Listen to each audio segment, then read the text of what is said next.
प्रधान जी राम राम। रामला भाई संतू आ बैठ। अच्छा जी, बैठेंगे तो हैं ही जी। क्या हुआ प्रधान जी, किस सोचे बैठे हो? अरे संतू मैं ये सोच रहा था, पहले इस गांव के प्रधान मेरे दादा थे, अच्छा। फिर मेरे पिताजी बने, अब प्रधान मैं हूँ इस गांव का।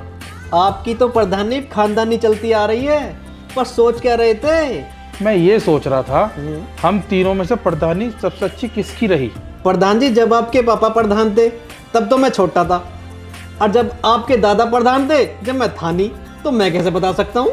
तो और कौन बता सकता है भाई? प्रधान जी हमारे गांव का सबसे बुजुर्ग आदमी है दादा भागमल, उसने आपके परिवार की तीनों प्रधानी देखी है, वो बता सकता है। ठीक है तो भाई चलो चाचा भागमल के पास चल रहे।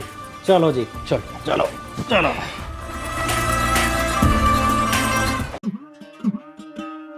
दादा भागमल गांव के बहुत पुराने आदमी हैं, उन्हें जरूर पता होगा। सही कह रहे हो भाई, उन्होंने हमारी तीनों पीढ़ी देखी है। हाँ। वो बताओगे सही। दादा राम राम। राम राम संतू। क्यों, कौन है तेरी गैल? ये ओ प्रधान जी, आओ बैठो। आज इस बुढ़े की कैसे याद आ गई प्रधान जी? बस दादा एक सवाल पूछना था, उसका सच सच जवाब दियो तुम।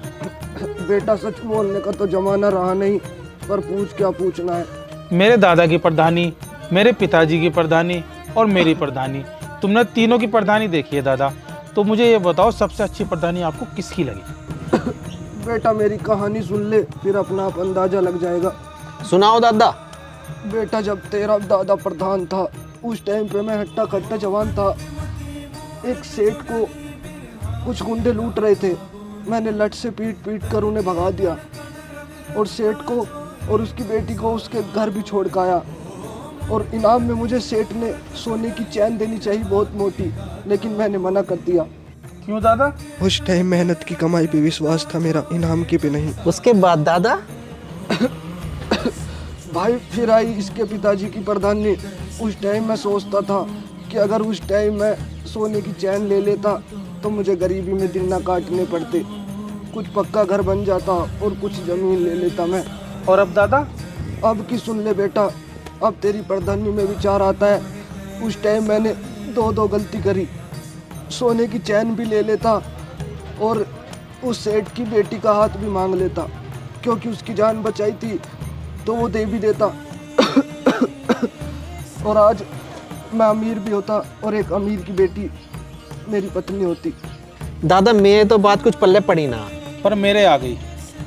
पीढ़ी दर पीढ़ी तरक्की तो हुई, लेकिन संस्कार खत्म होते चले गए। दादाजी की प्रधानी के समय लोग बागों में इतना प्यार था कि बिना किसी स्वार्थ के एक दूसरे की मदद के लिए दौड़ पड़ते थे। इसीलिए दादा ने सेठ की मदद करना अपना कर्तव्य समझा, और मदद करने के बाद सोने की चैन भी नहीं ली। पिताजी के समय में प्यार कम हुआ और आज के समय में लगभग खत्म ही हो गया। तुमने मेरी आंखें खोल दी दादा।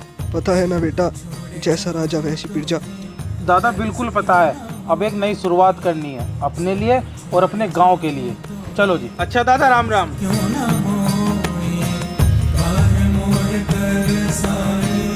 राम राम बेटा।